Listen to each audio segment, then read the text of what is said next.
Donc, salut Géraud. Salut Kevin. C'est un peu spécial aujourd'hui parce que notre cher ami Daniele vient d'avoir un enfant, donc il n'est pas avec nous. Et puis, tu étais là, tu étais prêt à reprendre le flambeau. Alors, on s'est dit pourquoi pas. Ouais, mais du coup, tu me mets un peu la pression parce que d'habitude, c'est Daniele et puis c'est moi qui prends la relève. Donc, tu vois, c'est pas une tâche facile. Ouais, bon, ça va. Et t'as un petit peu de bouteille aussi, hein, ça va le faire. Ouais. Je suis pas un personnage aussi médiatique que Daniele. C'est vrai qu'il est très médiatique. Il a le feeling pour ça. Mais attends, t'en as fait déjà 2 avec nous. Et puis, on va avoir un sujet très intéressant en plus autour duquel on va pouvoir discuter. Tu t'as proposé de venir avec un sujet assez intéressant qui est le design for value. Et donc, l'idée, c'est un peu de discuter de comment on peut faire du design qui prend en compte les besoins du business. Et on va aborder un peu quelques grandes thématiques qui sont le constat qui est que le design est a priori séparé du business. Et pourquoi on arrive à ce constat. Et puis, qu'est-ce qu'on pourrait faire pour améliorer justement cette situation, nous, en tant que designer. Je pense que avant que tu commences, il y a une thématique que j'aime bien aborder, moi, autour de ça, justement, qui est ce que je dis je vais le dire en anglais parce que je n'ai pas vraiment la formulation en français, mais c'est shifting the burden of understanding. Donc, mettre le poids de la compréhension du bon côté du mur. Et je pense nous, en tant que designer, on a ce devoir d'essayer de comprendre les autres, et ça vaut pour ça. Je pense que c'est dans la thématique. Donc, je te laisse commencer sur le sujet. Explique-nous un peu c'est quoi ce sujet, en quoi c'est important pour toi, et puis comment tu en arrives à ce constat. Ouais, et puis peut-être juste avant ça, j'ai revu les deux derniers podcasts qu'on a enregistrés ensemble. Je me suis Ouais, trouvé un peu trop sérieux. Du coup, aujourd'hui, c'est podcast apéro. podcast apéro. Ok. On ne fait pas la promotion de l'apéritif, hein. Non, d'ailleurs, l'apéritif n'est pas forcément alcoolisé. Tout à fait. Euh, Ouais, le sujet design for value, en fait, c'est un sujet où on voit quand même souvent en entreprise que on a les équipes du design, alors que ce soit les équipes design graphique ou d'autres équipes de design, qui sont assez séparées de l'équipe business. L'équipe business, c'est ceux qui savent compter, ça va être aussi les financiers. Et puis, ça, c'est quand même un peu gênant, quoi. C'est quand même un peu gênant parce qu'en fait, si on tire ça à l'extrême, d'un côté, il y a les designers qui font du coloriage et des post-it. Puis de l'autre côté, il y a les grands méchants avec leur tableau Excel et qui parlent que de chiffres. Puis ce serait quand même bien de réduire l'espace entre ces deux groupes. Et je pense que là, il y a une des raisons qu'on voit, c'est quand même que la finance ou la partie business, on va dire, c'est ça qui paye les salaires. Et puis c'est ça qui paye les salaires, c'est un vieux métier qui est bien connu dans toutes les entreprises, alors que le design, c'est quand même relativement un métier plus jeune. Et puis là, du coup, il y a ce gap qui est là et puis qu'il faut qu'on arrive à, à réduire pour aussi que les designers ils soient parfois pris un peu plus au sérieux. Tu as vu ça aussi dans ton expérience, Kevin? Ouais, je partage le constat qu'on est, alors, à la fois qu'on est considéré comme des colorieurs professionnels, et puis aussi le fait que malheureusement le design est séparé du business. Est-ce que les raisons pour lesquelles on en est là sont les bonnes? Je sais pas. Je pense que d'ailleurs les tentatives de ces dernières années d'intégrer, on va dire, une pensée ou une approche design côté business dans les cursus de formation, et à l'inverse de mettre peut-être plus de business dans les cursus de design, tend à démontrer que l'éducation y est pour beaucoup, j'ai envie de dire aussi. Ouais. Parce que c'est vrai que les gens qui viennent du design, souvent, ils ont pas n'ont pas toujours, ou en tout cas assez rarement, surtout si on suit un cursus vraiment pur design. Dans la plupart des écoles, on est a priori assez loin des problématiques du business en réalité. Déjà, juste dans l'approche en général de ce qu'on apprend. Ouais, et puis, en fait, c'est vachement triste parce que ça renforce ces effets de silo. Tout à fait, ouais. Et quand je dis ça renforce ces effets de silo, il y a un gros élément comme ça, c'est quand même le manque de vocabulaire. D'un côté, on va voir la partie business, les financiers qui ont parlé de retour sur investissement, de TRI, de tout ça. Puis côté design, c'est un peu là. Ouais. Comment tu montres que ce que tu fais a de la valeur a une valeur pour l'entreprise. Ouais. Pour un designer déjà juste pas expérimenté, mais même pour des designers expérimentés, je pense que c'est pas toujours facile d'arriver à le faire en fait, à démontrer d'un point de vue business la plus-value de ce qu'on est en train de faire. Ouais. Et puis le problème, c'est que du coup, le designer, il arrive avec une super idée, il a fait plein d'interviews utilisateurs et tout, puis il a l'impression, il a tous les éléments, puis il se retrouve face à ce monde du business, puis le business, il dit, mais en fait, mec, c'est super ton truc, mais moi, ça m'apporte rien. Alors parfois que, pourtant, ça apporte, mais ça n'a pas été transmis correctement. Et puis là, on retombe vraiment sur des problèmes de communication entre ces groupes, et c'est vachement triste. Tu penses que ça dépend énormément du langage utilisé pour communiquer ce qu'on a appris, comme dans la recherche design, par exemple? Énormément, je sais pas, mais en tout cas, c'est un des facteurs, ouais. Ok. Un des facteurs, je pense que les gens ne savent pas communiquer. Ce qui est gênant au moment où tu présentes ta solution, mais ce qui est aussi gênant au moment où tu reçois le brief, si tu reçois le brief, que ce soit tes collègues ou quelqu'un d'externe, hein, où en fait, tu n'as pas compris l'objectif. Ouais. Et du coup, tu réponds à côté, puis à la fin, ça ne marche pas, quoi. Et je pense qu'en effet, la communication, c'est un des trucs. C'est pas forcément le seul truc, mais c'est un des trucs, ouais. Ouais. Je pense aussi qu'on a tendance aussi du côté design à peut-être diaboliser un tout petit peu le business, justement, peut-être en simplifiant aussi un peu leur compréhension de ce qu'on fait. Ouais. Parce qu'on dit qu'on est des colorieurs de première. Alors bon, là, si je le dis comme ça, c'est parce que je l'ai déjà entendu dit comme ça, assez crûment dans des meetings. Mais c'est pas toujours le cas. Et puis des fois, je pense qu'on assume aussi de leur mécompréhension ou de leur ignorance sur notre domaine aussi assez souvent. Je pense que ça joue aussi un peu dans les relations qu'on peut avoir avec le business. Puis après, pour un autre point là-dessus, je pense, moi, au tout début, j'ai eu de l'expérience surtout avec des gens du marketing. Et je sais pas si toi, tu fais une différence entre le business en général et puis les gens du marketing, mais moi, j'en fais une parce que c'est pas les mêmes personnes pour moi. C'est pas toujours les mêmes personnes.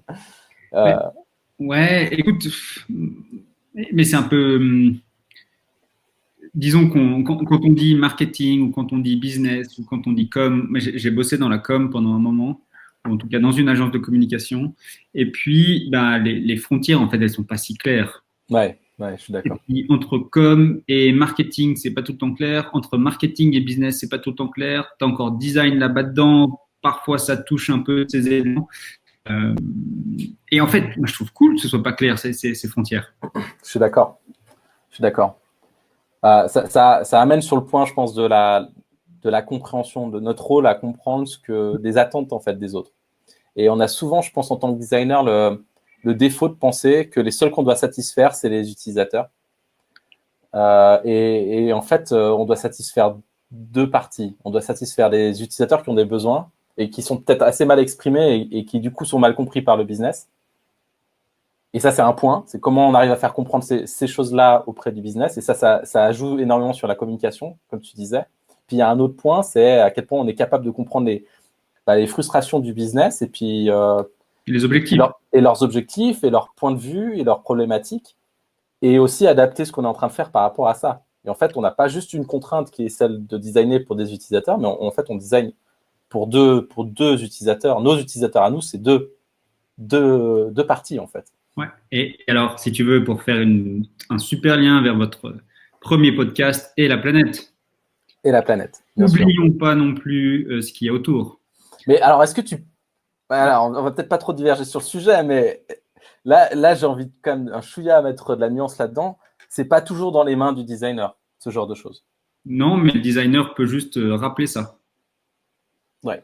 Voilà. Mais si ton entreprise, elle n'est pas, je veux dire, orientée sur ces genres de sujets, c'est pas, comment dire. Non. Ouais, ouais. Alors, on est aligné. Mais ça, après, c'est des arbitrages. Et puis, c'est aussi qu'est-ce que le business veut faire. Enfin, on revient sur ces objectifs du Ouais. business.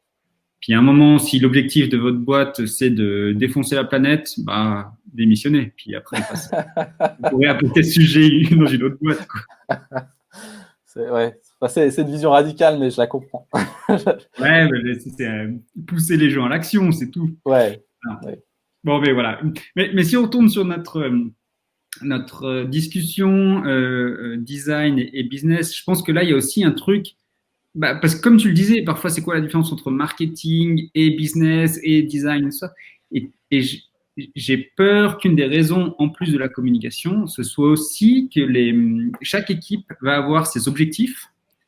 Et en fait, ben, l'objectif de l'un pousse, je sais pas, la finance à augmenter les marges à fond, par exemple, le business à augmenter les marges à fond, là où, à l'inverse, dans le design, on va dire, ah non, vous, votre objectif, c'est d'avoir un haut taux de, je sais pas, de rétention des utilisateurs. Et puis, ces deux objectifs, alors en l'occurrence, mon exemple est encore assez aligné, mais les deux objectifs sont pas toujours super alignés. Ouais.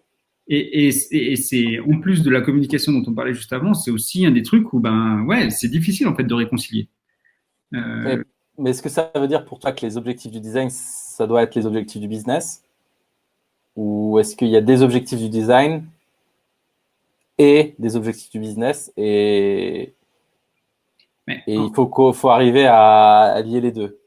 pour moi, il y a en fait c'est deux niveaux. C'est que si tu fais partie de l'équipe de design, tu as des objectifs de l'équipe design, puis tu as les objectifs d'entreprise. Et puis à la fin, en tant que designer, tu dois t'assurer que tu es aligné avec les objectifs d'entreprise et les objectifs du design. De la même façon pour la personne du marketing et de la même façon que la personne, je sais pas, des finances ou des RH. Et du coup, quand il y a une dissociation ou un misalignement entre ces deux groupes, ben, on doit revenir aux objectifs d'entreprise, qui eux sont les mêmes pour les deux équipes, puis s'assurer que le sujet, finalement, il répond d'abord aux objectifs d'entreprise, et puis là, on résout un paquet de trucs. Ok. J'ai tendance à penser que c'est qu'il y en a certains enfin, certains objectifs dépendent de certains autres objectifs, et en l'occurrence, souvent ce qui se passe, c'est que, ok, si, admettons qu'il y a un désaccord ou un désalignement entre les objectifs du design et ceux du business, souvent c'est le défaut qui gagne, et le défaut c'est souvent ceux du business. Et je pense que ça montre en fait à quel point on doit faire cet effort supplémentaire enfin, c'est notre capacité en fait à convaincre que l'intérêt qu'on est en train de défendre, c'est aussi le leur en fait. Ah ouais, là, je crois on est bien aligné. Et c'est d'ailleurs en utilisant les objectifs de l'entreprise et en connaissant les objectifs des gens qui sont à côté de toi, de Ouais. dire, en fait, voilà, moi, ma solution, elle t'aide dans ta mission. Mm-hmm. Et alors là, on tombe sur de l'empathie. Donc, on a parlé de vocabulaire, on a parlé maintenant de la mission. Ben voilà, ceux qui sont, alors je veux pas dire en face de toi, même si c'est trop souvent le cas, mais ceux qui sont à côté de toi, ben en fait, on va dans la même direction. Et puis, c'est pas juste les designers doivent gagner ou le business doit gagner. C'est pas ça, finalement, le truc. Mais ça, c'est un point intéressant ce que tu dis, parce que est-ce que pour toi, c'est pas, pour moi, du coup, c'est pas que du design. Enfin, c'est du design.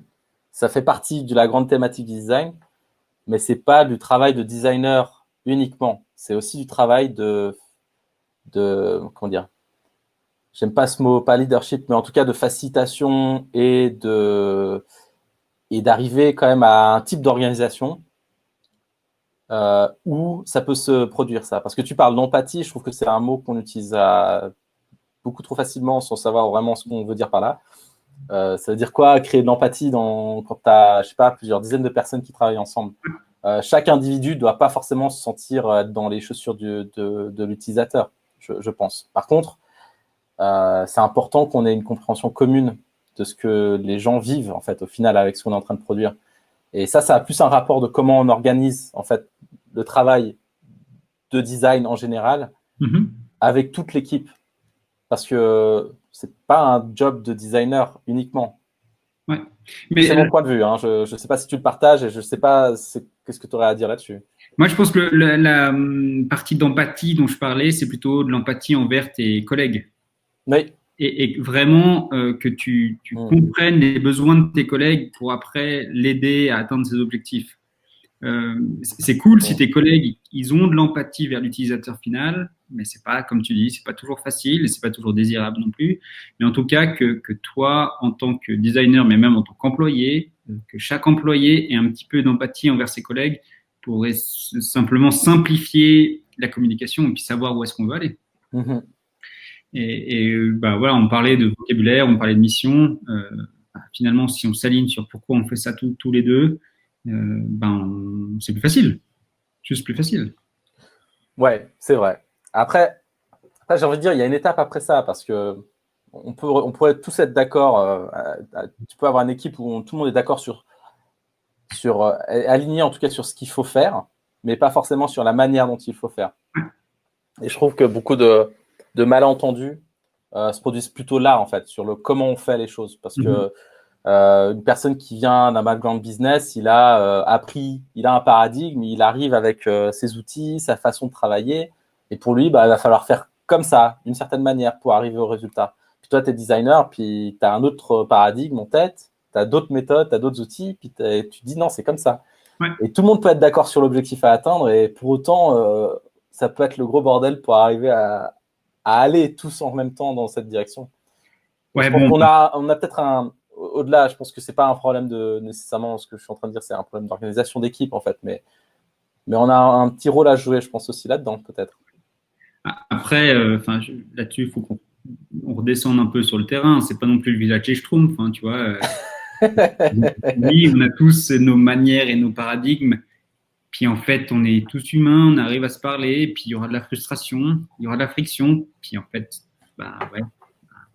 Ah, écoute, j'ai envie d'être un chouïa peut-être. Vas-y. Un chouïa taquin, mais ça dépend énormément du contexte dans lequel tu travailles. Je pense que si tu as des entreprises qui sont déjà sur un modèle, on va dire, en tout cas d'agilité, où les équipes sont relativement autonomes et puis qu'elles arrivent déjà à travailler ou à partager beaucoup d'informations entre elles, je pense que tu as moins ces problématiques-là. Effectivement, c'est moins le village des Schtroumpfs et tout ça. Par contre, tu bosses dans des grosses structures qui ont siloté quasiment tous les domaines d'expertise et tout ça. Bon, là, le grand Schtroumpf bidule et puis le Schtroumpf bidule schmuck, ils existent vraiment. Et des fois, il y a des meetings, c'est juste du débat de qui a raison. Ouais. Donc, j'ai peut-être envie de dire que tu as raison. C'est pas les Schtroumpfs. Il y a des fois, ça l'est un petit peu quand même. Donc, ouais.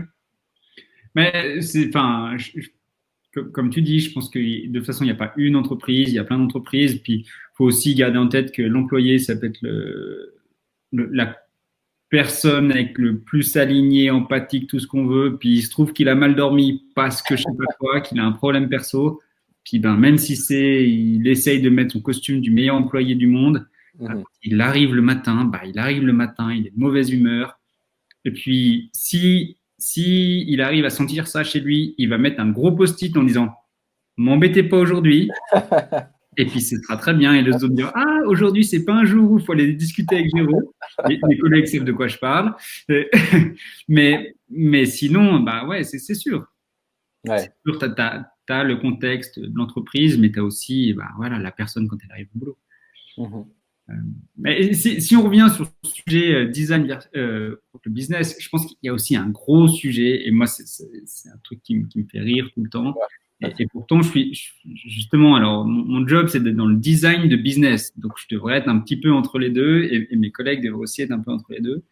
Néanmoins, quand on a trop le nez dans des activités de design, ce que je vois, et c'est symptomatique, on arrête de savoir compter. Et moi, j'aimerais que les designers, ils réapprennent à compter, quoi. ils réapprennent à compter, à savoir quelle est la valeur de, et pourquoi est-ce qu'il y a 3 personnes qui sont pendant une demi-heure en train de discuter si c'est bleu ou bleu. Et ça, c'est le genre de truc.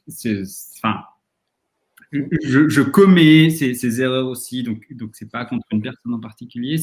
C'est un peu trop facile parfois ah ouais, c'est trop cool, c'est trop cool. Et puis cette icône, ouais, mais si c'est un petit peu plus carré, ouais, mais si c'est un petit peu plus rond. Et puis si on mettait 2 pages au lieu d'une page, puis en fait, on est en train de parler de la page, des settings, d'une application qui est utilisée une fois par an. Puis à un moment, voilà, c'est le genre de truc où je parle un peu de impact, effort, ben, on oublie de compter l'impact, on oublie de compter l'effort, puis on se noie dans ces détails.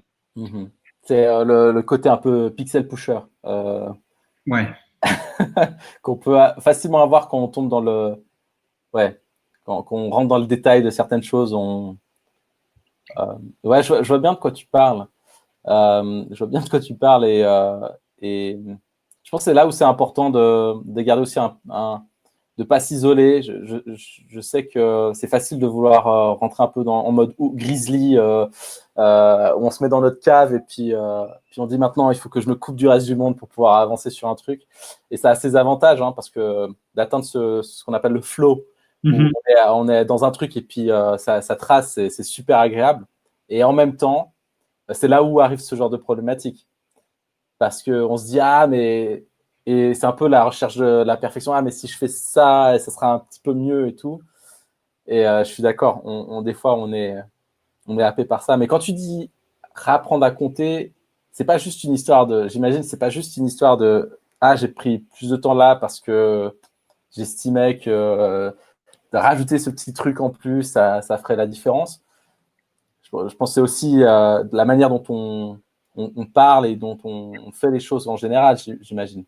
Ouais, bah, absolument. Enfin, on parlait du business tout à l'heure. Puis les gens du business, c'est des gens qui sont analytiques. Alors, j'espère que c'est pas un gros scoop que je viens de vous dire.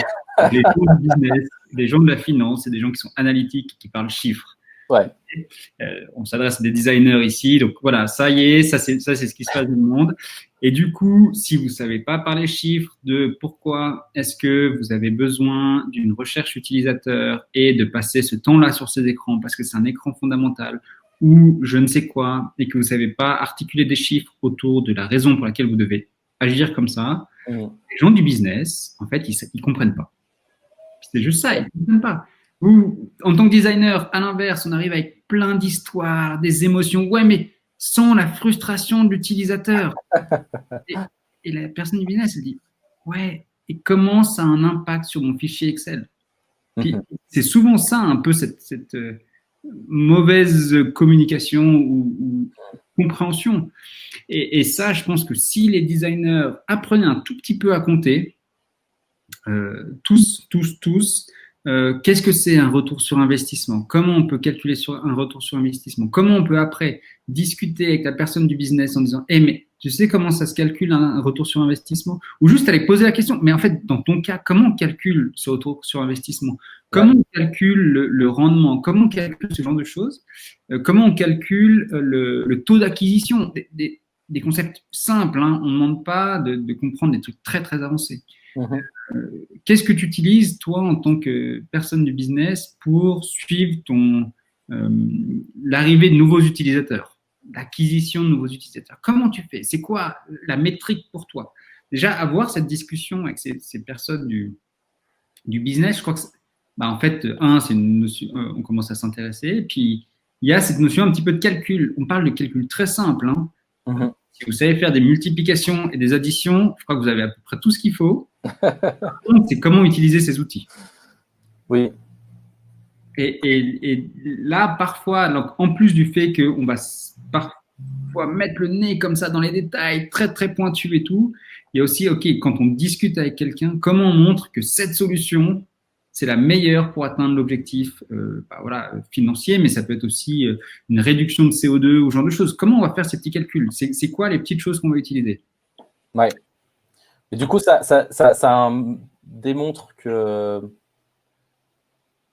même dans ce genre de cas, genre, je vais vendre une idée, admettons, on a fait de la recherche utilisateur, donc on a une idée de ce que devrait pouvoir faire, là, en tout cas dans les termes de d'outcomes que ça devrait amener, la solution devrait amener, juste pour vendre le concept dans sa globalité, ça implique qu'au-delà du travail de design qu'on a fait, de recherche et tout ça, et de synthétisation des données, c'est aussi de se mettre avec l'IT, de se mettre avec un mec du business et puis de commencer aussi à se dire, OK, combien ça coûterait à faire en termes de faisabilité, qu'est-ce que ça peut rapporter potentiellement si ça fait ce que ça dit que ça fait, ce genre de choses. Et ça, c'est quelque chose que pas beaucoup de gens sont formés à faire, en fait. On s'arrête souvent à la tâche du designer, c'est-à-dire on a fait de la recherche, maintenant c'est aux autres de comprendre à quoi ça sert et puis de fournir en fait cet extra effort pour montrer que c'est une idée qui est viable et désirable, et etc. etc. Ouais, absolument. Et là, tu reparles de la formation et un designer qui ne sait pas compter à la sortie de l'école, c'est un peu dommage pour lui, quoi. Ouais. Il va devoir, de nouveau, quand je dis apprendre à compter, c'est juste utiliser un fichier Excel, faire 3 sommes et 5 additions, et puis pouvoir avoir cette conversation. Ça va pas être votre job, ça va pas être votre job. Il y a quelqu'un dont c'est le job, un product manager, quoi que ce soit.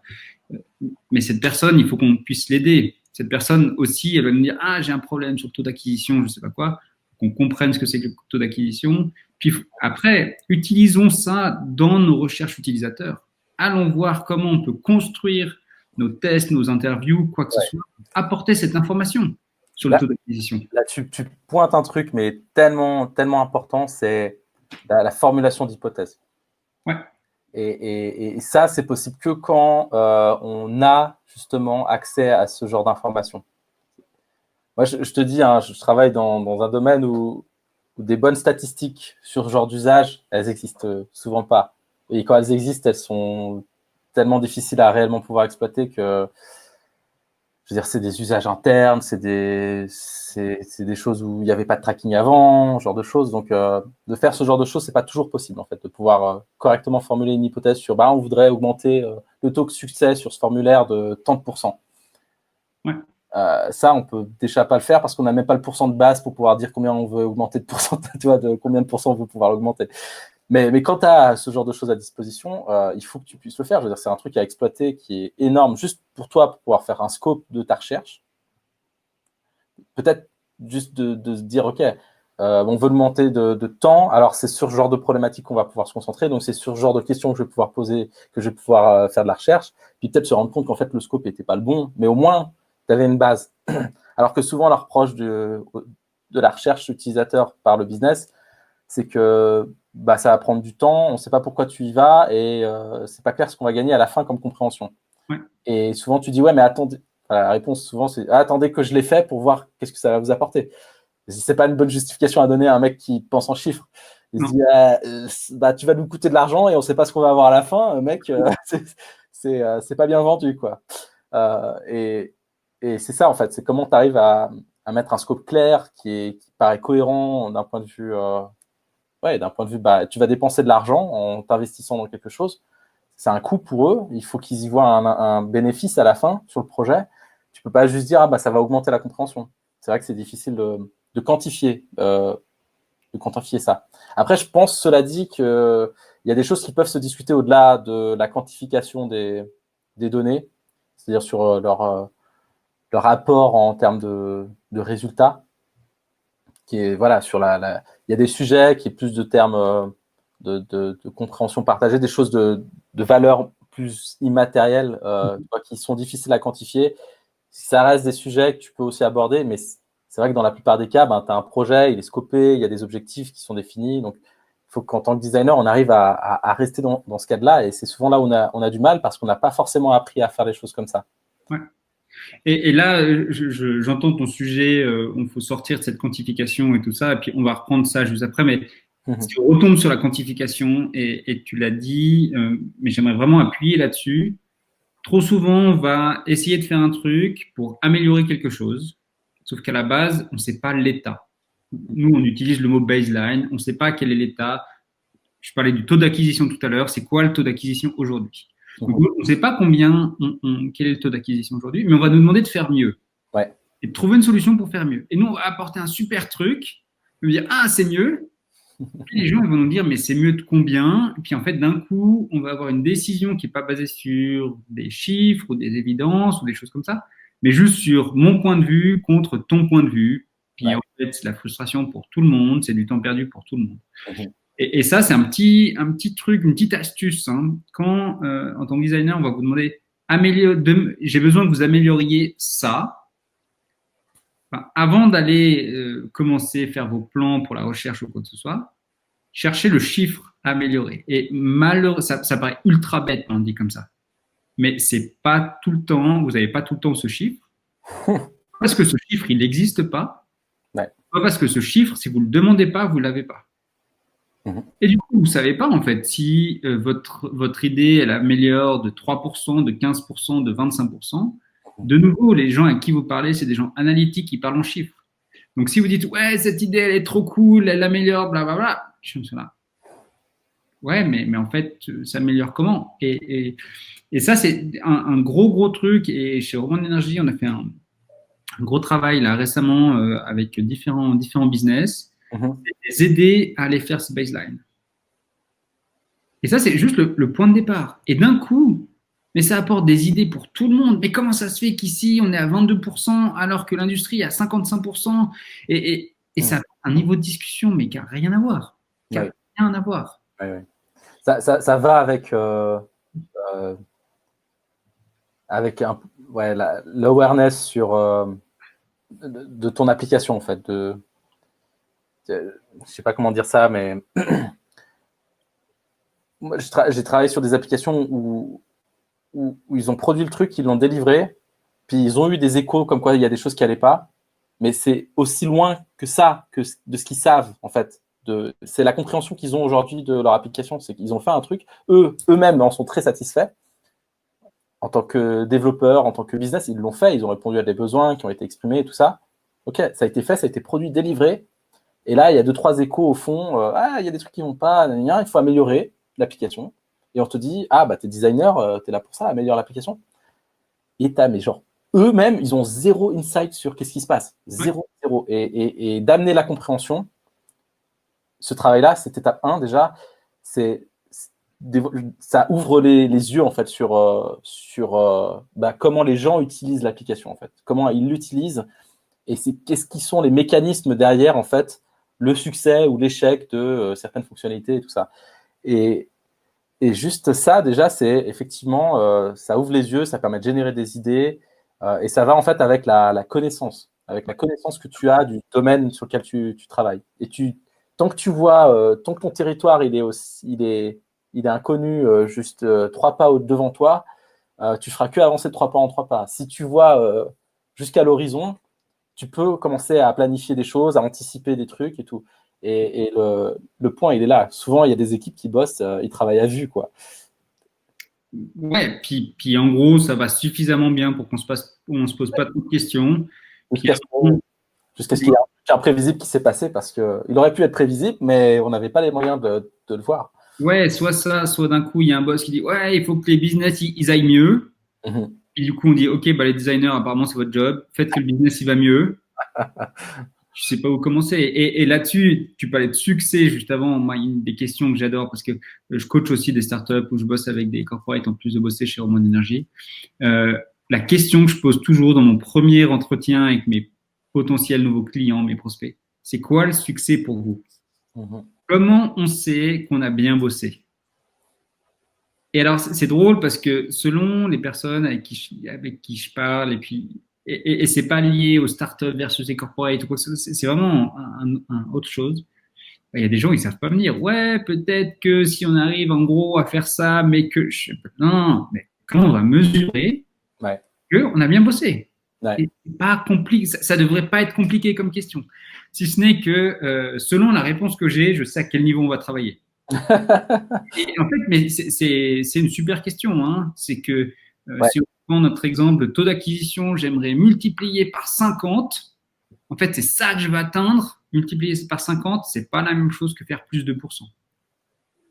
C'est sûr. Qui, dans certains cas, fois 50, c'est absolument possible. Et dans d'autres cas, augmenter de 2%, ça, c'est vraiment extrêmement difficile. Mhm. Mais par contre, ça permet de mesurer ce qu'il va falloir faire. Alors, j'ai deux remarques là-dessus, puis peut-être qu'après, on peut passer sur la non-quantification des choses. Mais j'ai deux remarques là-dessus. Je suis personnellement mal à l'aise quand quelqu'un me dit que son objectif, c'est d'augmenter des trucs en pourcentage, en général, parce que je trouve que c'est... Je veux dire, quel business n'a pas pour objectif d'augmenter à peu près tout ce qu'il mesure, quoi, déjà, de base. S'ils ne le font pas, c'est qu'il y a un problème, parce que généralement, ils mesurent déjà les indicateurs qui sont pour eux des critères de succès, quoi qu'ils soient, hein, d'ailleurs, en passant. Des fois même des trucs qui, a priori, servent à rien, mais qui mesurent quand même. Mais déjà, j'ai un problème avec ça. Et puis deux, je pense que c'est autant plus pertinent de poser la question peut-être de savoir qu'est-ce qu'il considérerait être un échec que de poser la question qu'est-ce qu'il considérerait être un succès. Euh, Est-ce que parce tu veux, que est-ce que tu veux que je fasse aussi référence à votre podcast sur la négative? vas-y, fais de la promo à l'intérieur du propre. C'est Inception, c'est de la promo dans le podcast. Alors, vous qui écoutez ce podcast, je vous propose, vous prenez une journée de congé ou voire même demandez à votre boss si vous pouvez faire une journée où vous regardez tous les épisodes de podcast de Daniele et Kevin. Et puis comme ça, vous aurez toutes les références auxquelles on parle. Mais bon, je veux dire, même sans avoir vu le podcast, c'est juste deux paradigmes complètement différents de se poser la question de qu'est-ce que je considère être un succès et de qu'est-ce que je considère être un échec. Ce que j'aime bien avec l'idée de se concentrer sur les échecs, c'est que a priori tout ce qui n'est pas dans la catégorie échec, c'est à peu près un succès. Donc tout ce que tu peux éviter d'être un échec sera par nécessité un succès, si on voit les choses de manière un peu binaire comme ça. Et puis en fait, souvent, les gens ont plus facilement une idée de qu'est-ce qu'ils veulent pas comme résultat plutôt que ce qu'ils veulent comme résultat. Parce que c'est vrai, de dire c'est quoi un succès, en plus ça dépend à quel niveau tu travailles dans une entreprise. Tu n'auras pas toujours la même réponse.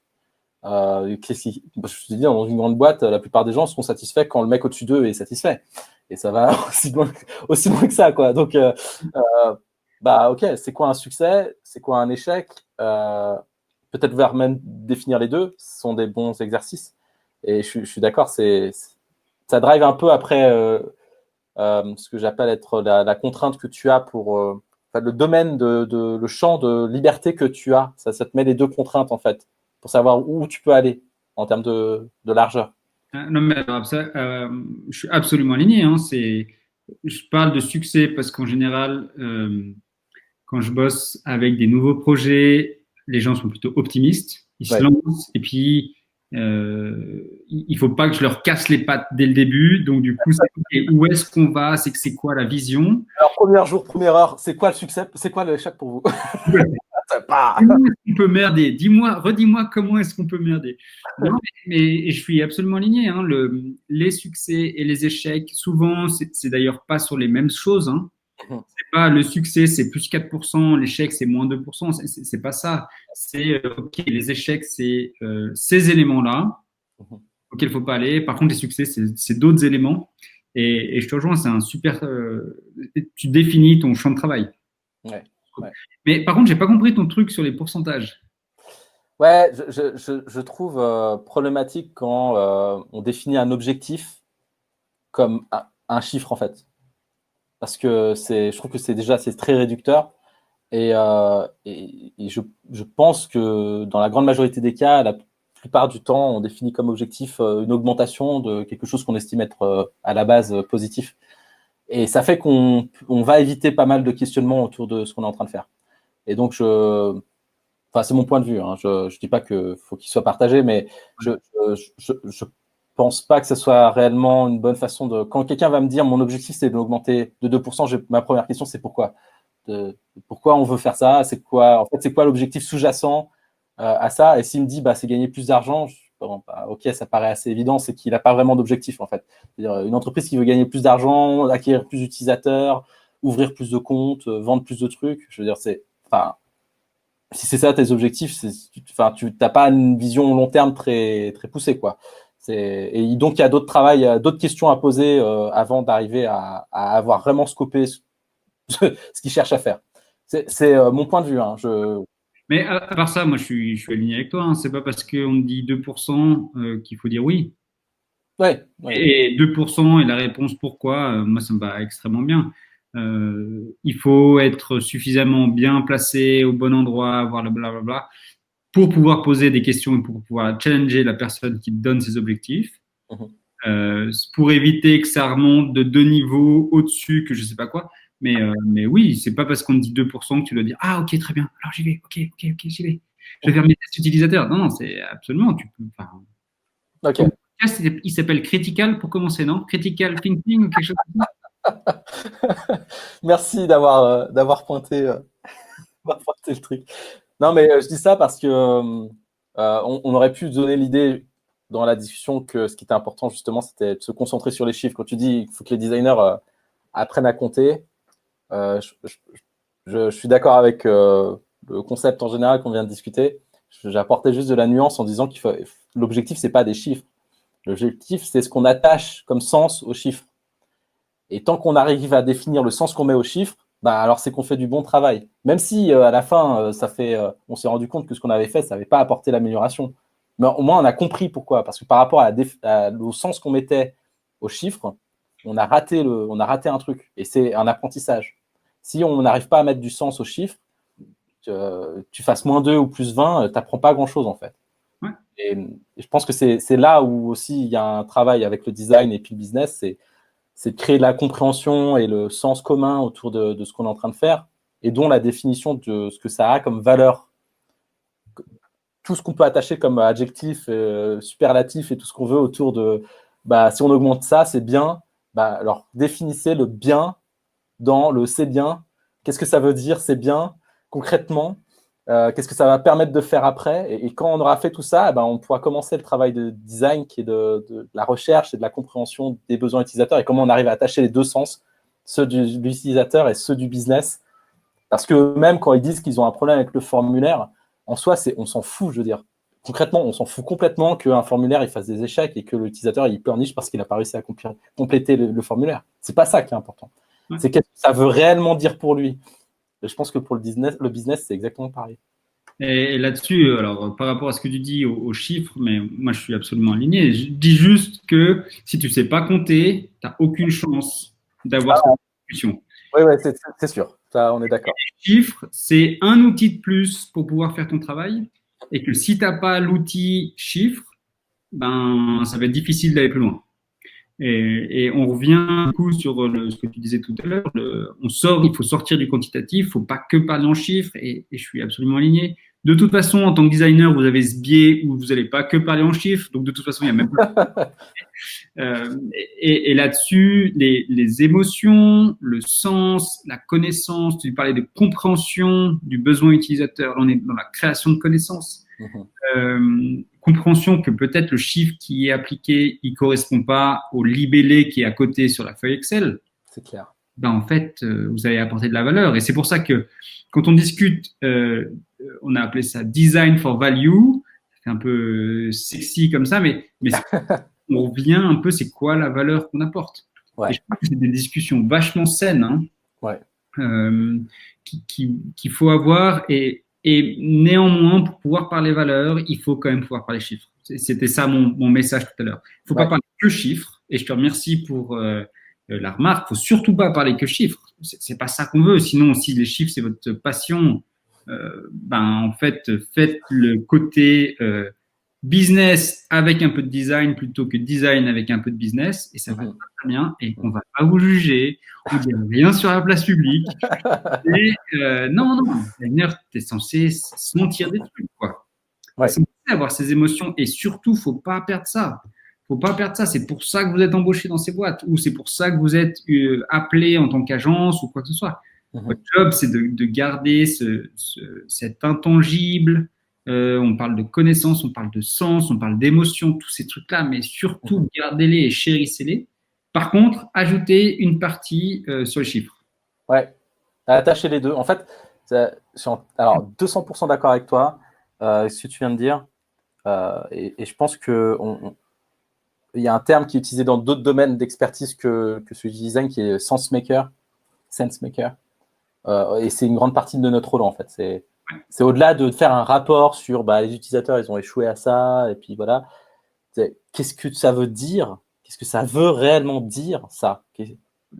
Et l'idéal, c'est même quand c'est des utilisateurs qui te le disent, en fait.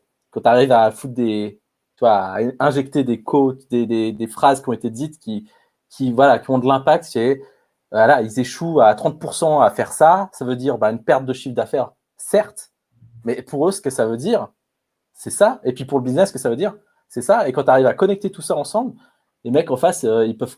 Enfin, pour eux, c'est cohérent parce que notamment, on a parlé avec des choses qui trigger un peu l'attention chez eux, c'est les chiffres, comme tu disais. Mais en plus de ça, on a donné la notion un peu storytelling, sens commun de ce que ça veut dire, ce chiffre-là. Et je suis d'accord, il faut des chiffres. Et comme je viens de le dire, en fait, justement pour attirer l'attention sur quelque chose, parce que ça va être la porte d'entrée pour discuter sur certains sujets. Et après, tu peux avoir des discussions très métaphysiques avec des gens du business. Hein. Ils ne sont pas limités à une feuille Excel. Mais c'est vrai que là, pour introduire un sujet, des fois… Excuse-moi, mais certains disent que c'est même des humains. Ah merde! Oh shit! Ah merde! Je pensais que je parlais avec Wally le robot depuis le début de la… Ben oui, c'est clair. C'est clair. Mais on a un rôle à jouer dans une structure professionnelle. Malheureusement, les gens, ils ont un rôle à jouer et il y en a qui prennent leur rôle très, très au sérieux. Et on est d'accord, derrière, il y a un humain et il va être sensible au même discours que n'importe quel humain. C'est juste comment l'attirer dans un sujet. Des fois, il va falloir utiliser des stratégies différentes, quoi. Absolument. Et d'ailleurs, souvenez-vous que du coup, quand ces gens du business parlent ensemble et qui parlent chiffres, c'est pas très fun. C'est bien, hein, c'est important, ça, mais c'est quand même pas très fun. Et puis, ils aiment quand même bien nous voir, les gens du design. Alors oui, on colorie des post-it, mais en plus de ça, c'est quand même cool les moments qu'ils passent avec nous. Ouais, Et, c'est clair. et je dis ça un peu en rigolant, mais il faut pas oublier ça. Si la relation, elle est tendue quand vous rencontrez votre collègue du business, elle n'a pas envie de vous revoir. Puis c'est chiant, puis c'est Ouais. chiant pour tout le monde. Ouais. À un moment, il vient vous voir parce que vous avez les dernières sneakers à la mode ou je sais pas quel truc. Puis il sait que quand il vient vous voir, il aimerait que ce soit un peu la bouffée d'oxygène et puis qu'il reparte avec un sourire plutôt que oh putain, on a encore parlé de la cellule C44 du tableur, je sais pas quoi. Et ça, c'est aussi une chose de nouveau, hein, un petit peu d'empathie tout à l'heure. Ouais. Ils aiment cette fraîcheur jusqu'à un certain point. Voilà, c'est ça. Ouais. Et ça, c'est aussi à vous de doser en fonction de votre interlocuteur, mais ils aiment cette fraîcheur. Et c'est cool que ce meeting, ce soit un truc un peu. Ouais, putain, c'est cool, cette semaine, je vois les designers. Et que ce soit vu comme ça, pas. Oh putain, je vais encore parler avec eux. De toute façon, on va pas se comprendre. Je vais leur parler 34,22 et puis eux, ils vont me dire que l'émotion et l'empathie. Enfin voilà, et c'est des choses qu'il faut vraiment savoir doser. Ouais. Ouais, c'est très juste. C'est un peu comme du branding, quoi. Il faut qu'on arrive à. J'ai envie de dire, c'est un peu comme le message que tu veux faire passer. En général, c'est que tu veux qu'ils se sentent en dehors de leur truc habituel, mais tout en gardant quand même des choses sur lesquelles ils sont confortables, parce que si tu les sors complètement de leur zone de confort, ils nagent, et puis voilà, le mec il va ressortir de là, il va dire de toute façon avec les designers on comprend rien. Et puis inversement, si tu parles comme eux, ils diront bon, en fait les designers c'est comme les gens genre du business, quoi. Donc ouais, il faut trouver le juste milieu, c'est clair. Et du coup, si on voulait conclure sur le sujet, tu engloberais ça comment? Tu dirais ça comment si tu voudrais faire une conclusion sur le sujet un peu? Mais il y a deux choses qui me paraissent vraiment fondamentales dans ce qu'on a dit. On a dans l'entreprise, que ce soit designer, business, mais aussi d'autres fonctions, on a souvent des rôles qui sont différents. Et puis la façon de se réaligner, c'est souvent de reprendre les rôles de l'entreprise. Pourquoi on bosse dans cette entreprise et cette entreprise, elle est là pour faire quoi? Et c'est souvent une astuce, de nouveau, c'est des trucs qui paraissent super cons, mais voilà, dans le moment de tension, essayer de penser à ça, et puis d'un coup, ça réaligne. Puis celui qui n'est pas aligné avec les objectifs d'entreprise, on a un autre problème. On a un autre problème. Mais voilà. Ouais. Essayez de vous réaligner sur les objectifs d'entreprise. Et 2, apprenez à compter. C'est pas des choses compliquées, mais apprenez à compter. Apprenez les métriques qui sont importantes pour votre pote, votre collègue là qui est dans l'équipe d'à côté. C'est quoi qui est important pour lui? Ayez cette conversation. Comment est-ce qu'on calcule ce truc? Vous n'avez pas besoin de devenir un génie en maths, mais juste apprenez 2-3 trucs et vous allez voir, ça va vous simplifier la vie. Ouais, là, c'est un bon résumé. Ouais. J'ajouterais à ça, même si vous avez l'opportunité de vous former un peu sur le business, les trucs un peu standards dans le domaine du business et tout ça, je pense même que c'est une très bonne chose d'avoir ces outils en tête dans l'approche générale qu'on peut avoir en entreprise, parce que juste de pouvoir montrer qu'on sait de quand il parle de quelque chose qu'on comprend, ça rajoute de la confiance aussi dans ce qu'on fait. Ça, ils vont nous faire plus facilement confiance. Donc, j'ajouterais à ce que tu viens de dire, je suis entièrement d'accord. Le petit plus, ça serait voilà, d'essayer de se former sur ces sujets-là, si on peut. Et ces formations, c'est pas toujours simple à trouver le bon niveau et tout ça. Ouais. Si vous n'avez pas ça, vous faites un lunch par semaine avec cette personne du business. Une semaine, vous parlez design, une semaine, vous parlez business. Ah, c'est une bonne idée, ça. Très Super bonne idée. Ouais.